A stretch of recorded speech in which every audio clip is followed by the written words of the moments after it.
Hello दोस्तों, मैं Rakesh Roshan learn tech to tech channel से। यार ये मेरा data handling using pandas part 2 का नेक्स्ट वीडियो है जो कि मैं सीयूईटी एग्जाम के लिए बना रहा हूं। और इस वीडियो में हम लोग देखने वाले हैं कि कैसे हम लोग मिसिंग वैल्यूज को हैंडल करेंगे पांडास के थ्रू।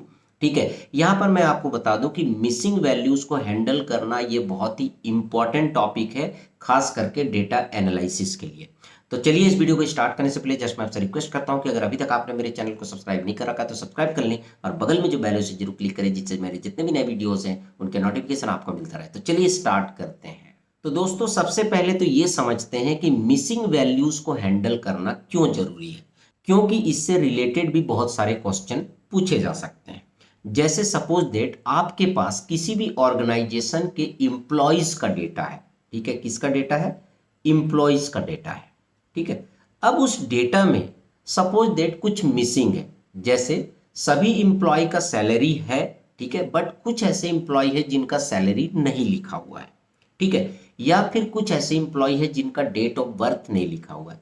कुछ ऐसे एम्प्लॉय है जिनका एज नहीं लिखा हुआ है।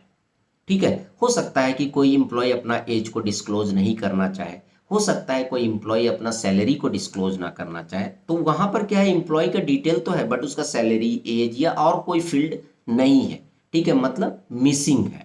ठीक है, तो उसको आप कैसे हैंडल करेंगे, क्योंकि मिसिंग डेटा को लेके आप एनालिसिस नहीं कर सकते। तो जब भी मिसिंग वैल्यूज को हैंडल करने का बात आता है तो दो तरीका आता है। या तो हम उस डेटा को डिलीट कर दें, ड्रॉप कर दें, या फिर जो डेटा मिसिंग है उसको हम फिल कर दें। दो तरीका है।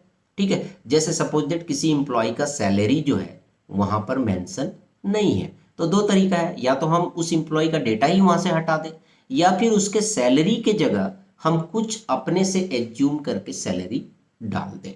ठीक है, तो अगर हम अपने से एज्यूम करके कुछ सैलरी डाल रहे हैं या फिर कुछ कैलकुलेशन करके सैलरी डाल रहे हैं तो वो हो गया फिलिंग। और अगर हम उस एम्प्लॉय का पूरा डेटा ही डिलीट कर दे रहे हैं तो उसको बोला जाता है ड्रॉपिंग। तो चलिए देखते हैं कि प्रैक्टिकली हम कैसे डेटा को ड्रॉप करेंगे और कैसे हम उसमें अगर कुछ फिल करना चाहते हैं तो करेंगे। तो सबसे पहले हम लोग देखते हैं ड्रॉपिंग मिसिंग वैल्यूज। तो यू कैन ड्रॉप रोज और columns that contain missing values using the drop an function. तो सपोज दैट कोई रो है, उसमें कुछ इंफॉर्मेशन मिस है, या फिर कोई कॉलम है उसमें कुछ इंफॉर्मेशन मिस है, तो आप उस रो और कॉलम को डिलीट कर सकते हैं किस फंक्शन से? ड्रॉप एन फंक्शन से। ठीक है, तो चलिए देखते हैं ये कैसे काम करता है। तो यहाँ पर आप देख सकते हैं कि हमने यहाँ पर एक छोटा सा कोड लिखा हुआ है। ठीक है, और यहाँ पर क्या है, हमने इंपोर्ट किया है पांडास को और इंपोर्ट किया है नमपाई को। ठीक है, यहाँ पर नमपाई को इसलिए इंपोर्ट किया है क्योंकि यहाँ पर हम एन को यूज कर रहे हैं, मतलब यहाँ पर डेटा मिसिंग है। अगर डेटा मिसिंग है तो उस जगह हम एन लिख सकते हैं। तो ये जो है नमपाई पैकेज में होता है, इसलिए यहाँ पर हमने इंपोर्ट किया है नमपाई को। तो यहाँ पर आप देख सकते हैं कि हमारे पास डेटा है df equal to P D dot data frame, मतलब यहाँ पर हम एक डेटा बना रहे हैं डेटा फ्रेम के थ्रू। तो यहाँ पर जो ए कॉलम है उसमें क्या है, 1 है, 2 है और तीसरा डेटा मिसिंग है। ये आपका मिसिंग है। कैसे पता चल रहा है? क्योंकि आप लिख रहे हैं np.nan। np.nan का मतलब ये है कि यहाँ पर कोई भी नंबर नहीं है। यहाँ पर nan एक वर्ड यूज होता है जो ये डिनोट करता है कि ये डेटा मिसिंग है। उसी तरह बी कॉलम में देखिए 4 है और इसका दोनों डेटा मिस है ना, दोनों डेटा मिस है। उसी तरह यहाँ पर अगर इसको हम स्क्रॉल करते हैं, ठीक है, तो यहाँ पर आप देखिए सी में जो है यहाँ पर तीनों डेटा है 7, 8, 9। ठीक है, तो यहाँ पर क्या है, कुछ डेटा मिस है और कुछ डेटा कंप्लीट है। ठीक है, तो यहाँ पर मैं क्या करता हूँ कि इस डेटा को डिस्प्ले कर देता हूँ। तो अभी फिलहाल हम इसको क्या कर देते हैं, कमेंट कर देते हैं। ठीक है, यहाँ पर हमने कमेंट कर दिया और यहाँ पर हम अपने डेटा फ्रेम को डिस्प्ले कर देते हैं, प्रिंट df।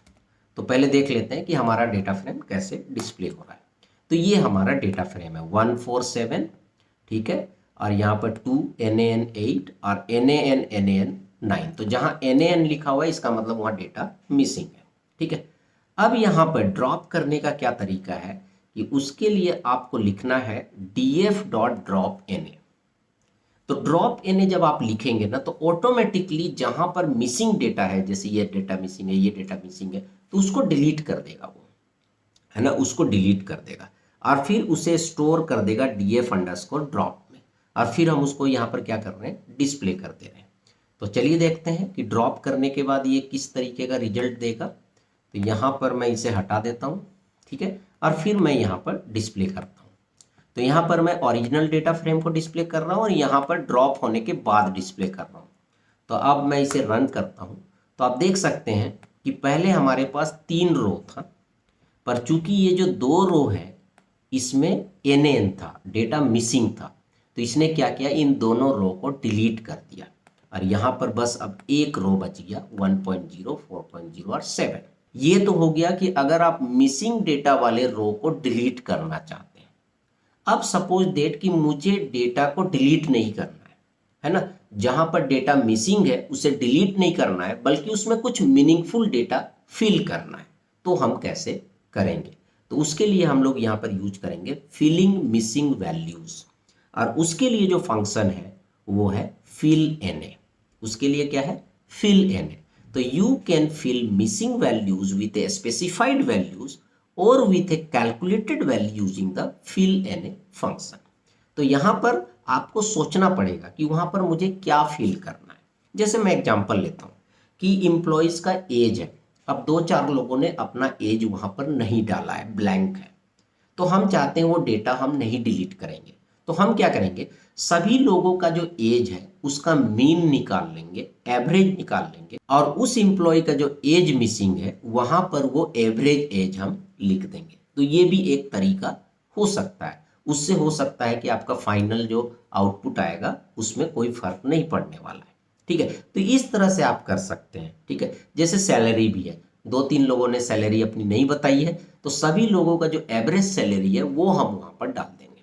तो ऐसा काम आप कर सकते हैं। जनरली जो डेटा एनालिस्ट है वो इस तरह से करते हैं, ठीक है। तो अब हम क्या करते हैं कि देखते हैं कैसे हम जो है फिलिंग करेंगे। तो यहाँ पर आप देखिए इंपोर्ट पांडाज किए हैं, इंपोर्ट नंपाई किए हैं। उसके बाद यहाँ पर मेरा डेटा फ्रेम है। तो डेटा फ्रेम आप देख सकते हैं, यहाँ पर ए है, बी है और यहाँ पर सी है, ठीक है। तो ए का डेटा ये है, बी का डेटा ये है और सी का डेटा ये है। तो वही सेम डेटा है जो हमने प्रीवियस एग्जाम्पल में लिया था, ठीक है। अब उसके बाद जो है यहाँ पर आप देख सकते हैं कि फिल एन यूज हुआ है। अब यहाँ पर हम क्या लिख रहे हैं, df_field df.fill_na value equal to 0। अब हम क्या कर रहे हैं, जहां पर डेटा नहीं है वहां पर 0 डाल दे रहे हैं। ये भी एक तरीका हो सकता है, ठीक है भाई, आपने डेटा नहीं दिया है तो हम वहां पर 0 डाल देंगे, ठीक है। और उसके बाद हम उसे डिस्प्ले कर रहे हैं। अब उसके बाद दूसरा एक तरीका और हो सकता है, क्या है कि आप सारे नंबर का एवरेज निकालें और वो वहां पर डाल दें। तो यहाँ पर जो नेक्स्ट है, यहाँ पर डाला हुआ है वैल्यू इक्वल टू df.min। तो यहाँ पर क्या होगा, जो बाकी डेटा है उनका एवरेज निकाला जाएगा और वो यहाँ पर डाल दिया जाएगा, है ना। तो ये 2 तरीका है, या तो आप 0 डाल दो, ठीक है भाई, डेटा नहीं है उसके जगह हम 0 डाल दे रहे हैं, और दूसरा क्या है कि आप एवरेज कर दो, ठीक है। तो ये जो है फिल करने का तरीका है। तो इस काम को करते हैं हम फिल एन फंक्शन से। तो ये ऑटोमेटिकली वहीं पर फिल करेगा जहां पर आपका डेटा मिसिंग है, ठीक है। तो चलिए हम इसको रन करके देखते हैं, ठीक है। तो यहाँ पर हम इसे रन करते हैं। तो यहाँ पर इसके आउटपुट को आप ध्यान से देखिएगा। तो यहाँ पर आप देखिएगा ये वाला जो डेटा है, यहाँ पर क्या किया गया है, जहां जहां पर डेटा मिसिंग था वहां पर 0 डाला गया है, 0 0 0, ठीक है। और ये वाला में देखिए क्या है कि जहां पर डेटा मिसिंग था वहां पर मीन डाला गया है। वहां पर क्या डाला गया है, मीन डाला गया है। जैसे देखिए यहाँ पर डेटा आपका मिसिंग था ना, यहाँ पर मिसिंग था, तो क्या डाला गया 1.5, क्या 1 और 2 का एवरेज 1.5, है ना। उसी तरह यहाँ पर देखिए ये दोनों डेटा मिसिंग था, ये दोनों डेटा मिसिंग था, तो ऊपर 4 था तो एक ही डेटा था तो उसका एवरेज भी 4 ही होगा, तो 4 4 4 कर दिया। उसके बाद यहाँ पर आप देखेंगे कि 7 8 9 यहाँ पर तीनों डेटा था तो तीनों डेटा आ गया। तो यहाँ पर क्या हुआ कि जहां पर भी डेटा मिसिंग था वहां पर हमने क्या डाल दिया, एवरेज वैल्यू डाल दिया, है ना, एवरेज वैल्यू डाल दिया, मीन निकाल के डाल दिया। तो दोस्तों इस तरीके से आपने इस वीडियो में देखा कि कैसे हम मिसिंग वैल्यूज को हैंडल करेंगे। उसके लिए मैंने आपको दो तरीका बताया, एक ड्रॉपिंग एक फिलिंग। ड्रॉपिंग के लिए हम drop N A function use करते हैं और फिलिंग के लिए फिल एन ए फंक्शन। तो चलिए दोस्तों, आई होप कि आपको वीडियो पसंद आया होगा। अच्छा लगा तो लाइक करें, शेयर करें, कमेंट करें, और अगर अभी तक आपने मेरे चैनल को सब्सक्राइब नहीं कर रखा है तो सब्सक्राइब कर लें और बगल में जो बेल है उसे जरूर क्लिक करें, जिससे मेरे जितने भी नए वीडियोस हैं उनके नोटिफिकेशन आपको मिलता रहे। Thank you and good bye.